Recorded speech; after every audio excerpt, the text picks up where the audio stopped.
So one of the advantages and disadvantages of my new role is I spend a lot of time on planes.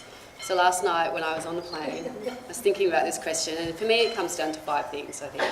One is my leadership style is constantly evolving. Like, the theory of leadership is actually quite young, and we've gone from being managers to leaders, from motivating to inspiring, from leaders to neuro leaders. Like, the theory is growing, and so we need to grow with it. But also, like, I'm doing new and different things all the time, so like everything that you do shapes who you are and the leader that you are. So constantly evolving. I think for me, I believe heavily in investing up front. That's both in terms of the capability of your team, but also around building a shared purpose and understanding everyone's role within it. I think everyone talks about empowerment, and I've learned empowerment's really great, but it's not enough. It's about the combination of empowerment, accountability, and also providing a safety net so people can stretch and grow. I think I believe strongly in providing development opportunities as a leader, but also matching them with what people are actually interested in and what their skill sets are. And then lastly, I think one of the most important things a leader can do is foster a culture of constructive challenge. It's one of the hallmarks of a high-performing team. But also, and like sometimes it's hard because my team argue with me all the time, and then I just wish they'd do what I ask. But the fact that they can argue with me all the time is great, because it means that it's a safe environment where people bringing new ideas, new concepts, and that's how you embed innovation in a team. So I think as a leader it's really important that's part of your style. And do you think that's been something, obviously from your perspective, you learned over the years to get better at? Yes. That comfort around challenge? Yeah, I think it is challenging, because to be able to constructively challenge, everyone needs to be open, and there's this human tendency just to kind of react and say no or manage risk rather than focus on opportunity. And also we get so stuck in, everyone's paid efficiency dividends and productivity, and so there's this focus on getting things done quickly and people not wanting to open and question. And I think the moment that we stop being open and questioning, we have an issue in Australia. Very much so. I don't know, I don't really have the energy for life is full, and you choose where you give your energy, and I think maybe when I was younger I probably did, but I've got so much I want to fit in, both in my personal and my professional lives, and I don't have the time and space for that kind of self-doubt. I think you need to believe in yourself, and you need to choose where you put your energy, and it's not where I want to put my energy.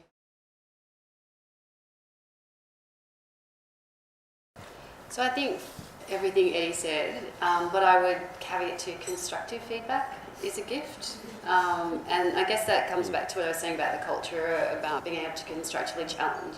Because destructive feedback can be quite bad within a culture and team dynamics. So I think constructive feedback is a challenge, is great. And certainly one of the things I think that leaders need to do is there's a perception gap around how you see yourself and how other people see you, and feedback's one of the ways that you reduce that. As an example, I'm really, really vague, and I can do things like, I've been known to walk past down the street and someone was looking at me weirdly, and I was thinking, who is that person? And realised as I kept on going it was my father. Like, I'm really vague. But so in a work context though, if I walk past you tomorrow, we'll just be on this panel and I don't see you, that looks aloof and rude, whereas my reality is vague. So, but feedback is the way that you understand how people perceive you and how you narrow that gap.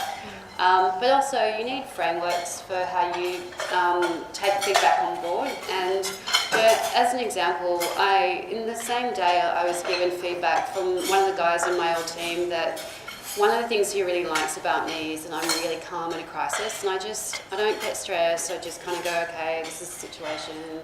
Where do we want to get to? What's the plan? And I'm not very dramatic. But the exact same day I got feedback from my boss that one of my peers found me really intimidating. And the reason was because I'm really calm in a crisis and I don't get phased. And so you kind of need to be able to, a framework to take it on board and understand it is for what it is. And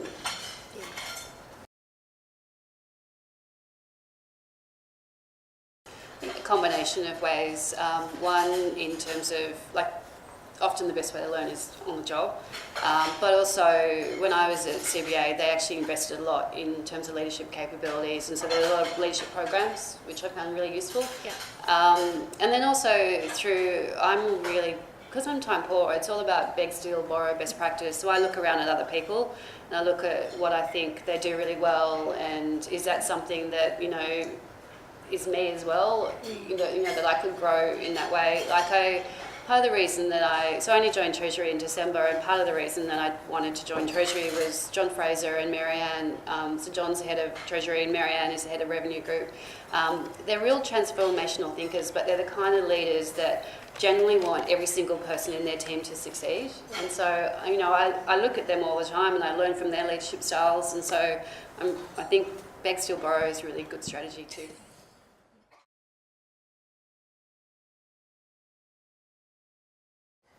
So I think mentors are like friends in that you've got different mentors for different needs. One person can't be everything, just like you get different things from different friends. And so I've had a range of mentors across my career, and they've met different needs at different times. The best mentors are the ones that you've got to like and respect, but the ones that actually challenge you the most, the ones that make you the most uncomfortable. I'm quite good at just giving an answer that kind of sounds really good. It's years of tax provision reviews meant the auditors went away, but a mentor will kind of see through that and actually challenge you and not kind of let you fob them off. But what I would also say is mentors are great, but they're not enough advocates. You need an advocate. I reflect on, there was a bunch of girls at the bank, and we all kind of started around the same time and same level, and we used to have lunch every 3 or 4 months when we could coordinate diaries, and I reflect on the different careers that we've had, and the ride we've had in kind of living our careers, and the role of advocates is the one thing that actually made the difference between the bunch of us in terms of where we got to, the experience we had in getting there and the support. And so the challenge I would give to the people in the room is, within your organisation, who can meaningfully advocate for you? Is that like a sponsor? It's like a sponsor. It's someone who, if there's discussions around talent or a new role or a new opportunity, there's someone that can say that person because they're really good. And the other thing with advocates is you can't put all your eggs in one basket because the basket constantly changes. So I think I'm a really big fan of mentors, but I would just encourage you, don't just think about mentoring. You need to build advocates as well.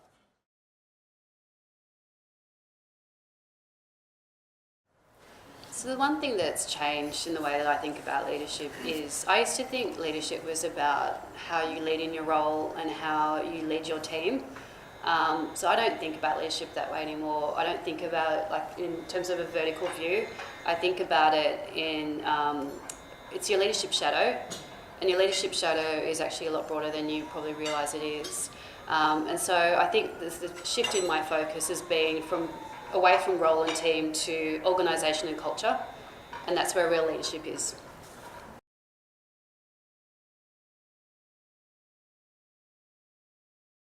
It's hard to narrow it down to just one, but I don't mind making mistakes because you learn more from your mistakes usually than you do. But I think if I think about the bigger mistakes, the common theme of all my mistakes is I haven't trusted my instincts. Sorry to the men in the room, but I actually think women have better instincts than men, and I think the times when I haven't trusted them, whether it's been on a technical issue or whether it's been on a judgment call around something or a team issue, that's actually when I've made my biggest mistake. So I think you've got instincts for a reason. They don't, replace evidence and logic, but don't ignore your instincts.